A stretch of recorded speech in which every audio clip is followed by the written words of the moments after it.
Hello, beautiful friends. Welcome to my channel. If you're new here, my name is Nicole Amber Eaton. I am a mama to two beautiful kiddos, Kai, who is 6, and Naya, who is 21 months tomorrow, which is wild. Um, I am a conscious parenting mentor. So on this channel, you're going to find so many videos that are going to help you throughout your motherhood or parenthood journey, whether it is surrounding child development, whether it's surrounding conscious parenting, or again, the motherhood journey. So if that sounds like something you're into, do me a favor, give this video a thumbs up. It really helps with the growth of the channel, and consider subscribing as well as hitting the notification bell. That way you don't miss helpful and inspiring content like this. Okay, so I want to preface this. A couple things I want to say before I dive into today's content. One, this is like, I feel a lot of resistance to come on live and talk about this because I think it's quite vulnerable for me, but I also believe that there is so much magic in that vulnerability and showing up and showing up for your community, even when you haven't figured it all out or you don't have all the answers or there's things that you're still processing. There's a lot of opportunity for transmutation, alchemy, and power in having this type of dialogue. So this is why I hit live, even though there's probably been weeks of resistance. So I'm going to say that. And just consider being very respectful as I dive into this topic. If you have questions, you can drop them in the comment box. And really, this video was inspired by a past video I did that is linked in the description box, which was supposed to be a part 1. And that video was titled How to Better Understand Yourself as a Parent. And really the philosophy through that video and this one is, in order for us to be great parents, we have to learn more about us. We've got to learn what makes us tick. We've got to learn what paralyzes us in fear. Otherwise, we repeat these cycles unconsciously, and it's really hard to understand anyone else, let alone the little people that come from us, and sometimes continue these cycles because of our unawareness, our unconsciousness around the cycles we are perpetuating. So this is all about how do we break up with fear-based patterns. Every single one of us has these patterns. They vary based off of our life experience. But this particular pattern I want to share with you guys is something that I'm currently navigating and has been something that's taken up a lot of space, even though I don't think that I was always aware of how much energy it was siphoning from me. Okay, so let's get into a fear-based pattern that I have and I'm currently working through. So this is around guns, and I'm going to reference this as pow pow from here on out, just in case this video or live gets taken down. You can never be too careful these days. So we're going to code it with pow pow. So as I mentioned, I have a 6-year-old, and like so many other little boys his age, he has taken on a fascination with pow pows. He has either seen some form of it in shows, cartoons, commercials, you name it, right? Whether it's a laser or it doesn't matter. It's like so many little boys around this age become fascinated. And I've always felt that both consciously and unconsciously, I was going to protect Kai from that, that I didn't really want him. Hi, Amanda. Thank you so much for being here. Thank you, thank you, thank you. I mostly unconsciously, I thought, he's not going to watch anything with it. He won't have any toys that have pow-pows. Like, we're going to avoid, we're going to avert, we're going to move. And really the reason, again, like, we have this strong emotion, and the emotion for me was like, no, we're not going there. We're not doing it. If I have any say, if I have any power, we're going to like swerve around this, and then he'll get older. It'll be great. And somehow it'll all work itself out. Yeah. Right. But it's not until you sit with, again, the emotions of like, where is that potent energy coming from? And I look at it, and of course, there's valid reasons behind it, right? You look at the fact that I am raising a biracial little boy, half Black kid, male, and statistically, those two things, he's at higher risk of being hurt or killed. It just is what it is. But then you also look at how media perpetuates this. And when incidents happen, when the unfortunate fatalities and the injustice takes place, it gets played on a loop, which means most people don't have space to actually heal from this, or to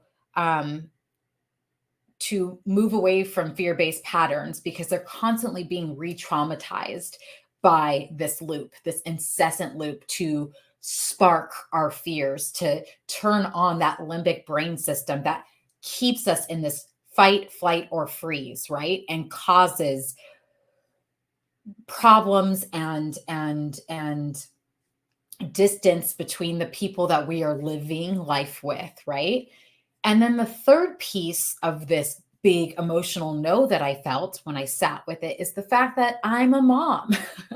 And this maternal instinct is very strong. It is protect your babies at all costs. And you put those three things together, and it turns into an ish storm of emotional reaction, and not a whole lot of room for that frontal cortex to come online and break through these fear-based patterns. So I had to sit with this. I'm going to look at your guys' comments in just a moment. Just don't want to lose my train of thought here. I had to sit with this. And I said, my limbic system, the limbic part of my brain that's responsible for fearful and threatening stimuli, is overactive when it comes to the subject of pow pows. And I feel this in my body. It is a whole body response. It is a like, I don't want to logic. I don't even want to think about it. It's just a no. And what's happening simultaneously is Kai's having his life experience. And he's 6 years old, and he's a boy. And I don't want to, and I can't shelter him from all things in life. And so he sees things, and he has friends, and he goes to school, and he has probably a natural inclination just to explore this topic. And it's important, actually, how I respond to this in this stage. And I believe I messed this up, though I give myself grace, because we're all human and we're going to stumble. And I really led with the resistance at first. It was very much like, nope, don't want to talk about it. You're not getting in. No, we're not doing this. You can't have that. And I actually think that fueled the fire more. It really deepened his curiosity, and really had him probably think to himself, let me push this boundary. Mom has like a lot of emotion here, and I want to feel where the edge actually is. So I want to talk to her about it all the time. I want to ask her all the questions. I want to see if I can get this for Christmas. Can I get that for my birthday? And I really like this. And look, I can make it out of Play-Doh, and I can make origami pow pows. I can do all the things with pow pows.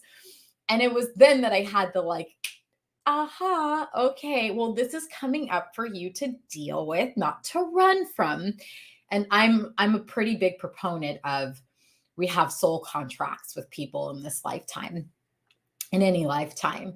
And Kai and I had a soul contract around this. He came in with a natural inclination and curiosity to explore things in life that happen to trigger me simultaneously. So sitting with this and really deconditioning this, and looking at, how do I support him in this stage? Because chances are he'll grow out of this. And worst case scenario, if it really is the lifetime fascination, and is that really worst case scenario, how can I support him and being as safe, as knowledgeable, as responsible as possible? Because for all I know, maybe he is inclined and curious about pow pows, because he's going to go on to re-engineer a pow pow so it's more safe, and it has this new age technology that we can't even fathom in this moment.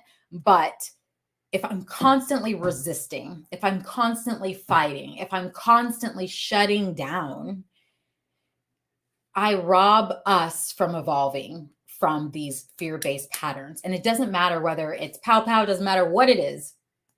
If you shut it down and you don't want to look at it, you don't only rob yourself, but you rob your children from growing from it. And so I had to say, look, we're safe. And I'm so grateful. Like, honestly, we live in a very, very safe place in the United States. We live in a very safe county, in a really safe city. And statistically, I probably will not have to worry about this with Kai. And I know that that is a privilege. And so, again, being willing to sit with the fear in the worst case and deconstruct it. And even if, just as if, yes, there's a chance he can get hurt or he can be taken out by this, just as there's a chance we get in the car and we drive down the street and we're in a fatal accident. All terrible things to think about, but the likelihood still exists in any worst case scenario you can dream up. Do we let fear dictate our lives on a daily basis? No. We might subconsciously, we might have things that keep us from taking certain risks because we're scared of the worst case scenario. But most of us get in the car day in, day out, and we're not thinking about the worst case scenario. We're not thinking about being sideswiped. We're not thinking about our kids being injured because it keeps us from living a full life. Same goes for the other fears that we hold on to, and somehow we have disabled the frontal cortex, which does the judgment and the logical thinking, to break down these massive fears that grip our entire body and respond for us before we can actually think about it, right? We've got to break that down and we've got to look at that. And I've got to say, I trust Kai. He's 6 years old. I'm here to guide him. I'm here to support him. I'm here to empower him. I'm here to provide knowledge. I'm here to ensure he's safe and that he's responsible, but I'm not here to shut him down from life. I'm not here to derail his interests. I'm not here to derail his dreams. So how do I support him in a way that increases his skill, his knowledge, and as long as he's safe and responsible, right? Boy, so this is a big one and I'm really still working through it, but I've really started with the small steps of just having conversations with him about it because he loves to talk to me about all the things. And it's really like, can I be interested in his pow pow origamis and his Play-Doh origamis and the laser that he wants and all of the things, right? Can I stop shutting him down? And can I be a safe space for him to communicate with? Because he didn't come with this trauma encoded on him. He doesn't understand the statistics. He doesn't understand the trauma loop that's being fed to adults. He doesn't see that. I do. And am I going to project that worst case in fear on him? I'm not. And there's going to be conversations that need to be had as he gets older. Again, to protect him, to protect others. But at 6 years old, I'm going to keep this proportional. I'm going to let him be a kid and I'm going to deactivate those really active parts of my limbic brain that are telling me it's doom and gloom. The reality of the situation is it's not right now. It really isn't. I hope that you guys are hearing me. It looks like my connection is unstable. So let me know if you guys are still hearing me. I'm going to read through some of your comments right now. Let's see. I lean on your content, especially trying to break generational trauma that has been passed down. Yes, I'm so here for this. This video is right on time. I get that. We let him know that what he sees on TV is imagination and our family hunts. So we discuss, we only pow pow things we eat. I love this phrase. Never thought I'd say. We do not allow play pow pow. I totally understand that. Indeed, the perpetuation creates a reality. Also generational issues of trauma, food, haircutting, shaving, language, calling ourselves Black as though we lack for nothing, race, history, life. We have tried to redirect the archery, since it is used for sport and feeding ourselves, we have told our little no pow pow until you understand the use and the maturity around it. Exactly. In addition to requiring the local DNR pow pow safety training. Absolutely. Yes, yes, yes, yes, yes. I love this. And that's really where we're going with Kai is, because Mike grew up shooting guns when he was a teenager, but same thing, like training and the responsibility. And that is the drill. It is, you will not touch one. You will not use one until you understand fully the power. You understand that this is a weapon first and foremost. You understand the repercussions and we're safe. Like no ifs, ands, or buts about it. But I think having that discussion is really the breakthrough, especially for me, because I didn't even want to go there. I'm like, he's 6. Why? Why do I have to have this discussion now? I thought maybe when he's 11 or 12, like, could we delay this? But no, like, it's important. And at the end of the day, the kids are mirrors for us and they show us where we have healing yet to do. And so this is exactly it. Because this was never a conversation with me as a child. And so part of this is if it was a no in our home when I was a kid, of course I'm carrying the same cycle because I didn't grow up with knowledge around pow pows. I didn't know how to be safe with pow pows until I went and did training, a safety training with Mike and actually learned how to shoot. This is before I had kids, actually probably right before I got pregnant with Kai. And that's empowering to feel safe with something instead of to feel massive fear around it, right? To know how to use it, to know how to be safe with it is massively empowering instead of we don't talk about it, we don't touch it, we don't look at it, it'll turn you to stone. Like that ain't it either. That ain't it. And so it's really learning the power and owning the responsibility around it. And actually, we had a beautiful conversation with him where, Mike had said, when you're a teenager, after you've showcased that you're responsible enough to be safe and, we've learned, I'll take you out. I'll take you out and we'll practice shooting. And Kai had made some beautiful comment around how he wanted to wait till he was like 18 or 20, because maybe he won't be responsible enough when he's 15 or 16.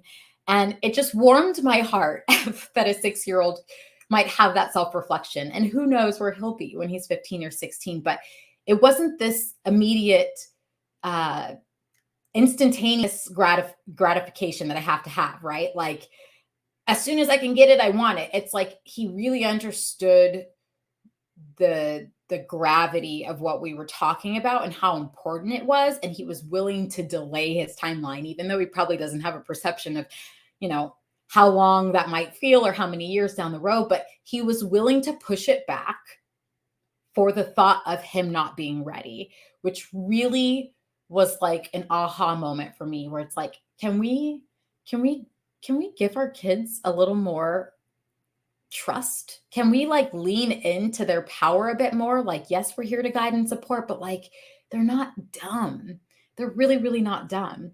And so just having this open dialogue, this communication can go such a long way in terms of your children being safe, regardless of what the fear is. Can you open up the lines of communication so that there's a chance to transmute the fear, to alchemize that fear, and to grow together? And that's ultimately what this is about.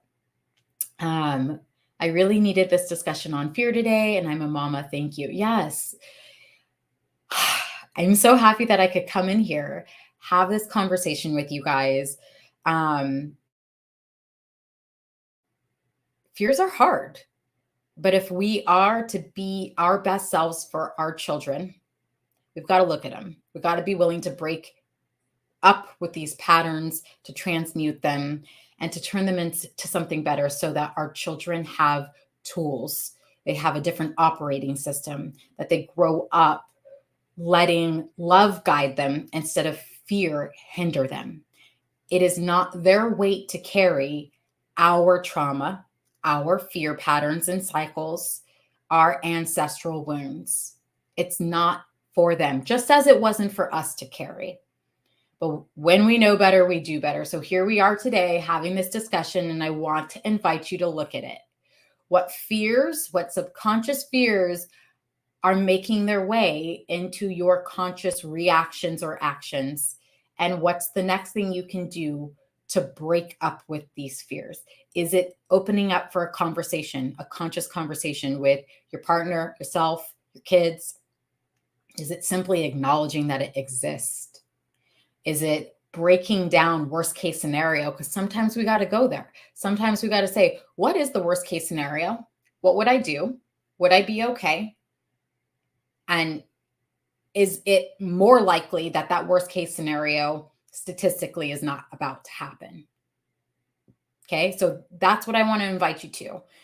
If you guys have any questions or comments, please feel free to drop them below. I so appreciate you witnessing me and bringing this conversation forward. As I said, it's something that I've been resisting for the past few weeks, but this community is the best community. For all the people, like I have so many people ask me about starting YouTube channels, and they worry so much about the buttholes on YouTube and the nasty comments and the like. And I'm so lucky. I really am, because you guys are the most intelligent, beautiful, loving, supportive, down to earth, just amazing humans. And I hardly ever have buttholes comment on anything. So I just want to mirror that love and respect back to you. It means everything to me. And I just so appreciate you guys being here. So again, if you like this video, please give it a thumbs up, subscribe if you're not subscribed, and I'll catch you guys in the next one. Thank you for being here. Bye.